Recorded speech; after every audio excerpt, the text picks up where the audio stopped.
भक्त का अगला लक्षण है ना उद्वेग देना, ना उद्विग्न होना। उद्विग्नता के 4 अर्थ हैं: परेशान होना, चिंता करना या चिंतित रहना, खिन्न होना या खिन्न रहना, आतंकित होना या आतंकित रहना। पिछली वीडियोस में हमने भक्त के कुल 12 लक्षणों के बारे में जाना था। तो उन 12 लक्षणों पर यदि हम दोबारा चिंतन करेंगे तो पता चलेगा कि परेशान होने का तो कोई कारण ही नहीं बनता। कैसे? यदि हम हर परिस्थिति में समभाव रहें। समभाव का अर्थ है कि जो भी हो रहा है सब प्रभु की इच्छा। सुख आया तो वो भी उनकी इच्छा, दुख आया तो वो भी उनकी इच्छा।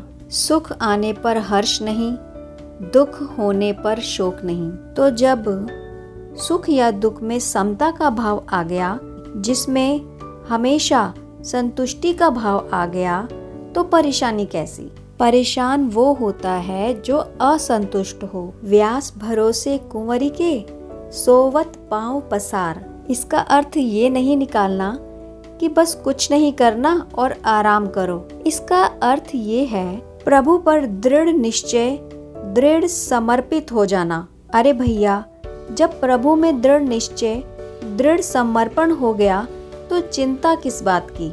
खिन्न तो वह हो जाते हैं जिसमें कामना हो, सम्मान की आशा हो।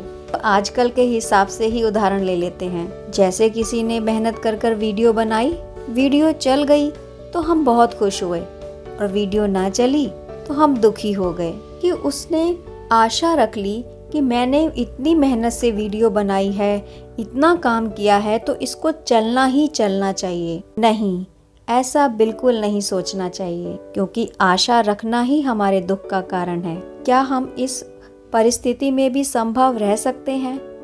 हाँ, रह सकते हैं, सिर्फ अपनी सोच को बदलकर कि वीडियो चल गई तो प्रभु की इच्छा, नहीं चली तो भी प्रभु की इच्छा।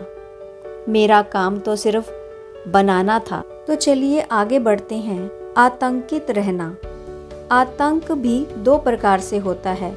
एक होता है दूसरे से और दूसरा होता है खुद से। तो पहले हम जानेंगे कि हम खुद से आतंकित कैसे हो सकते हैं। देखिए, जब हम कोई ऐसा काम करते हैं जो अनुचित हो, अथवा किसी समय हमने अपने अधिकारों का दुरुपयोग करके किसी को आतंकित किया हो, तो हमें हमेशा उसके परिणाम का भय या आतंक बना रहता है। अपनी पावर का इस्तेमाल करते हुए यदि हम दूसरे के साथ गलत करते हैं और एक दिन ज्ञान मिलने पर कि मुझे इसका फल भोगना होगा, तो हम खुद से भी आतंकित और भयभीत हो गए।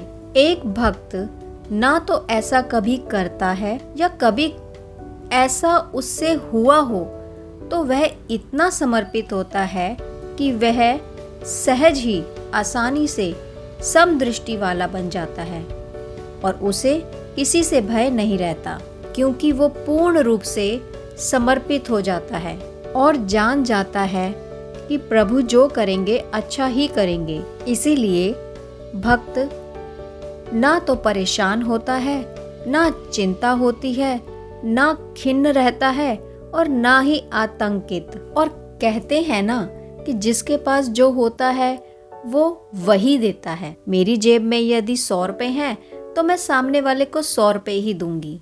तो जब एक भक्त चिंता रहित, खिन्न रहित, परेशान रहित रहता है, तो वो दूसरों को भी इन सब परेशानियों से दूर करने का पूरा प्रयास करता है। उसके द्वारा ऐसा कोई भी प्रयास नहीं होता कि किसी को उद्विग्नता प्राप्त हो या किसी को कष्ट हो, बल्कि वो तो अपने भजन के तेज के प्रभाव से दूसरों को भी विश्वास, समता, धैर्य, सहजता का उपदेश देकर उनकी भी उद्विग्नता को सहज ही हरण कर लेता है। तो चलो आगे बढ़ते हैं। वैसे भी उद्विग्नता एक नकारात्मक भाव है, नेगेटिव। और नकारात्मक भाव कैसे आता है? नकारात्मक भाव तमोगुण के कारण से आता है। और तमोगुण का एक सूक्ष्म अंश है कपट। और कपट तो हम सब लोगों में प्रायः विद्यमान ही होता है। हम बाहर से कुछ रहते हैं, अंदर कुछ और होता है। और विश्वास मानिए, ये कपट, झूठ और ये नाटक ही हमें उद्विग्न करता है। कैसे? देखिए, जब हम किसी से झूठ बोलते हैं या किसी से कुछ छिपाते हैं तो नेचुरली है कि झूठ के पकड़े जाने का हमें भय लगा रहता है और हम आतंकित भी रहते हैं। मैंने तो कुछ और बोला था तो कुछ और, अब अगर पकड़े गए तो क्या होगा? देखा, आ गई ना परेशानी। और वही झूठ अगर पकड़ा जाए तो हम खिन्न हो जाते हैं। तो इन टोटल बात ये है कि हम आज से ही प्रयास करें कि कम से कम कपट करें, छल से बचें, तभी हम एक सच्चे भक्त बनने की राह में आगे बढ़ें। अगर आपने भक्त के लक्षणों की पिछली वीडियोस नहीं देखी, आप एक बार जरूर सुनना। कोशिश करना तो हमारा काम है, जो होगा प्रभु की इच्छा।